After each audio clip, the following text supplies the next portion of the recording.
Hello friends, welcome to my channel hair care Bangla. Once again আমি আবার চলে এসেছি আপনাদের কাছে আরেকটা ভিডিও নিয়ে। আজকের ভিডিওতে যে বিষয়টা নিয়ে আমি আলোচনা করতে চলেছি সেটা হচ্ছে ফিয়ার অফ হেয়ার ট্রান্সপ্লান্ট। অনেকেই নাওয়াডেজ ভয় পাচ্ছেন যে হেয়ার ট্রান্সপ্লান্ট তো আমি করব, আমার হেয়ার লস হচ্ছে, বাট আমার হেয়ার ট্রান্সপ্লান্ট করাটা কি ঠিক হবে? হেয়ার ট্রান্সপ্লান্টের কারণে আমার কোনো বড় ক্ষতি হয়ে যাবে না তো? তো এই ব্যাপারটা কিন্তু বহু মানুষের মনের মধ্যে এখন ঘুরপাক খাচ্ছে। তো এই বিষয়টা নিয়ে আজকে আলোচনা করব আমি। তো পুরো বিষয়টা জানতে, পুরো বিষয়টা বুঝতে আপনাকে কিন্তু পুরো ভিডিওটা দেখতে হবে। তো চলুন শুরু করা যাক।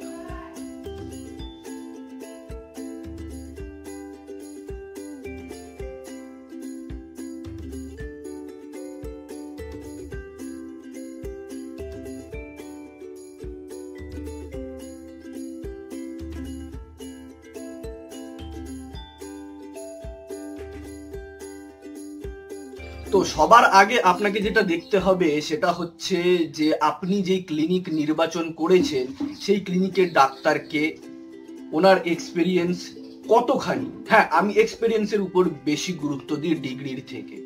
ডিগ্রির ভ্যালু অবশ্যই আছে, ইম্পর্টেন্স আছে।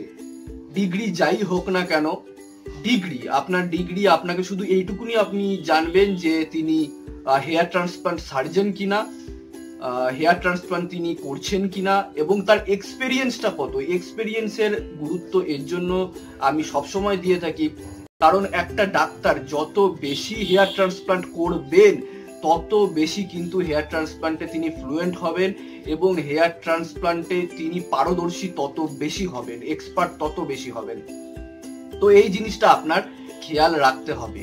আরেকটা জিনিস আপনি খেয়াল রাখতে পারেন যে সেখানে যে ডাক্তার হেয়ার ট্রান্সপ্লান্ট করছেন আদেও কি হেয়ার ট্রান্সপ্লান্ট করছে, যে ডাক্তার করছেন সে কি পুরো হেয়ার ট্রান্সপ্লান্টটা করছেন, টেকনিশিয়ান ইমপ্লান্টেশনের কাজ করছেন না তো?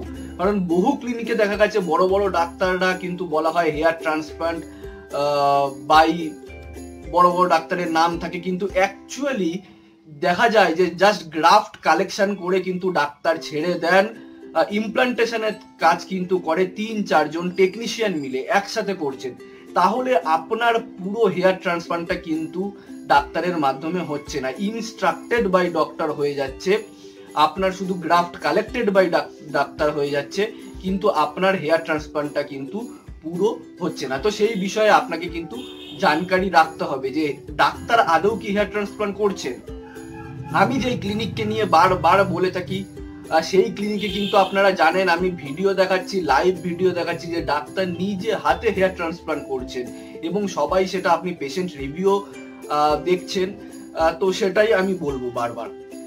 তো ফার্স্ট পয়েন্ট আমি এটা বললাম। সেকেন্ড পয়েন্ট আমি যেটা বলবো আপনাকে, যে আপনারা অনেক ভয় পাচ্ছেন যে এর ফলে এই যে সার্জারিটা হবে এর ফলে আমার বিশাল বড় সাইড এফেক্ট হয়ে যাবে না তো, রেজাল্ট আসবে কি আসবে না, তো বিভিন্ন রকম কোশ্চেন থাকে। তো সবার আগে আমি সাইড এফেক্ট নিয়ে আলোচনা করি। সাইড এফেক্টের ব্যাপারটা হচ্ছে এখনকার যে মডার্ন টেকনিক মেথড সেটা হচ্ছে FUE, যেটাকে বলা হয় নন সার্জিক্যাল মেথড। আপনি যদি মনে করেন যে আপনার সার্জারি হচ্ছে, আপনি কিন্তু ভুল মনে করছেন, আপনার সার্জারি হচ্ছে না। সার্জারি কখন হয়? যখন আপনাকে কোনো কিছু কাটা হয়, আপনার কোনো স্কিন কাটা হচ্ছে, কেটে যে অপারেশনটা করা হচ্ছে সেটাকে বলা হচ্ছে সার্জারি। তো non surgical method follicular unit extraction কেন? তার কারণ এটা ফলিকিউলার ইউনিট ট্রান্সপ্লান্ট নয়। তাই ফলিকিউলার ইউনিট ট্রান্সপ্লান্টে যেটা করা হয় যে কেটে গ্রাফট কালেক্ট করা হয়, কিন্তু ফলিকিউলার ইউনিট এক্সট্রাকশনে আপনাকে কাটা হবে না, আপনাকে অ্যাডভান্স মাইক্রো নিডল ফুয়ের মাধ্যমে আপনার কিন্তু ফুটো করে ছোট ছোট ছিদ্র করে সেখান থেকে গ্রাফট কালেক্ট করে নেওয়া হবে, এবং সেই গ্রাফটগুলো আপনার এফেক্টেড এরিয়াতে ইমপ্ল্যান্ট করা হবে। তার ফলে কিন্তু অনেক বেশি সাইড এফেক্ট হয়। এবার ব্লিডিংও কম হচ্ছে আপনার। FUT টেকনিকে যেহেতু কাটা হয় ব্লিডিং বেশি হয়, FUE টেকনিকে যেটা দেখা যায় যে ব্লিডিং অনেক বেশি কম হয়। এবার পেনের ক্ষেত্রে আসি, পেন কতখানি হয়? সবার আগে আমি বলি পেন কিন্তু অনেক কম হয়, কারণ আপনার সেখানে সার্জারি হচ্ছে না, সেখানে কোনো সেলাই পড়ছে না আপনার, তাই পেন হওয়ার সম্ভাবনা একদমই নেই। সেখানে লোকাল অ্যানাস্থেসিয়া করা হয়, যার ফলে আপনাকে ইনজেকশনের মাধ্যমে আপনাকে লোকাল অ্যানাস্থেসিয়া করা হবে। তার ফলে সেই জায়গাটা কিন্তু আপনার সম্পূর্ণ অবশ হয়ে যাবে, একদম শিথিল হয়ে যাবে সেই জায়গাটা, আপনার সেই অনুভূতিটা থাকবে না, আর কোনো ব্যথা হবে না। ওকে, এবং পরবর্তীকালেও আপনি যদি FUT পেশেন্টের পেশেন্ট রিভিউ দেখেন এবং FUE পেশেন্টের পেশেন্ট রিভিউ দেখেন, তাহলে কিন্তু আপনি বুঝতে পারবেন যে কার কতটা বেশি ব্যথা হয়। এবং সব থেকে ভালো হয় যে FUTও করিয়েছে, FUEও করিয়েছে। আমি সেরকম পেশেন্টের পেশেন্ট রিভিউ কিন্তু আমার চ্যানেলে দিয়েছি এবং সে নিজেই বলেছে FUT এর অভিজ্ঞতা এবং FUE এর অভিজ্ঞতা। আমার লাস্ট যেই আমি রেজাল্টটা ছেড়েছি, সেই রেজাল্টে গিয়ে আপনি দেখবেন যে সে পেশেন্ট নিজে বলছে FUTতে কিন্তু তার রেজাল্টও অত ভালো আসেনি এবং তার পেনও অনেক বেশি হয়েছে, সে ব্যথা অনেক বেশি ফিল করেছে, যেটা FUEতে কিন্তু একদমই উনি ফিল করেননি এবং এই FUEকেই ওনার বেটার মনে হয়েছে দেন FUT। ওকে, তো আমি এটাই বলবো।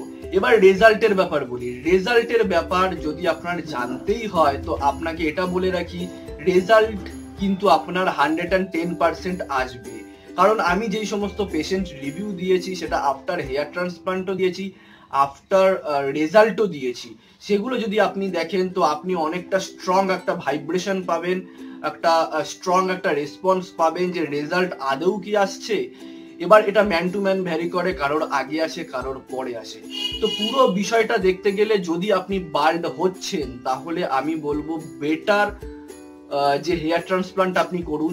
হেয়ার ট্রান্সপ্লান্টে যদি আপনি যান, তাহলে কিন্তু আপনার রেজাল্টটা অনেক তাড়াতাড়ি আপনি পাবেন। বারবার বেশি আপনাকে মিনক্সিডিলের উপর টাকা খরচা করতে হবে না, ফিনাস্টারাইডের উপর টাকা খরচা করতে হবে না, বেশি PRPর উপর টাকা খরচা করতে হবে না, এবং আদার্স যেই সমস্ত অনেক ট্রিটমেন্ট আমাদের কাছে অ্যাভেলেবেল আছে, সেই ট্রিটমেন্টগুলো আদৌ ততখানি রেজাল্ট দিতে পারে না মানুষকে। রেজাল্ট দিলেও সেটাকে কন্টিনিউ করে যেতে হয়।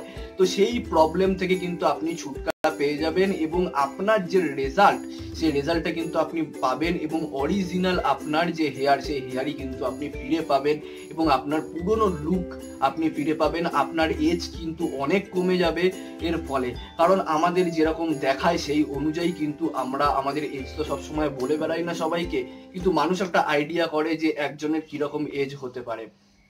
তো আপনি কেমন দেখাচ্ছেন, মানে আপনি কিরকম দেখাচ্ছেন, সেটা কিন্তু বেশি ইম্পর্টেন্ট আমাদের কাছে। সে আপনি জবের ক্ষেত্রে বলুন, আমাদের সোশিয়াল যে কোনো দিকের ক্ষেত্রে বলুন, অকেশনের ক্ষেত্রে বলুন, আমাদের কিন্তু লুক একটা বিশেষ ইম্পর্টেন্ট একটা ভূমিকা। এবং আপনার কতটা কনফিডেন্ট, সেই কনফিডেন্টটাও কিন্তু আপনি ফিরে পান আপনার সেই লুকের মাধ্যমে। আপনাকে শুধু ড্রেস করলেই হয় না, আপনার যে হেয়ার, সেই হেয়ারটা কিন্তু একটা সৌন্দর্য নিয়ে আসে। তো আমি এটাই বলবো, ভয় পাবেন না, একদমই ভয় পাবেন না। আমার সমস্ত ভিডিওগুলো দেখুন, আগে সমস্ত ভিডিওগুলো দেখুন, ভালো করে বুঝুন। কোনো জিজ্ঞাসা থাকলে ক্লিনিকে আসুন, ভালো করে কনসাল্ট করুন, একবার নয়, দুইবার নয়, 3বার আসুন, ভালো করে জানুন, বুঝুন ব্যাপারটা যে কিভাবে হচ্ছে, তারপরে আপনি হেয়ার ট্রান্সপ্লান্ট করুন, আপনার ডেট বুক করুন। সেটাই আমি কিন্তু আপনাদেরকে সাজেশন দেব। তো আশা করছি আমার এই ভিডিওটা ভালো লেগেছে।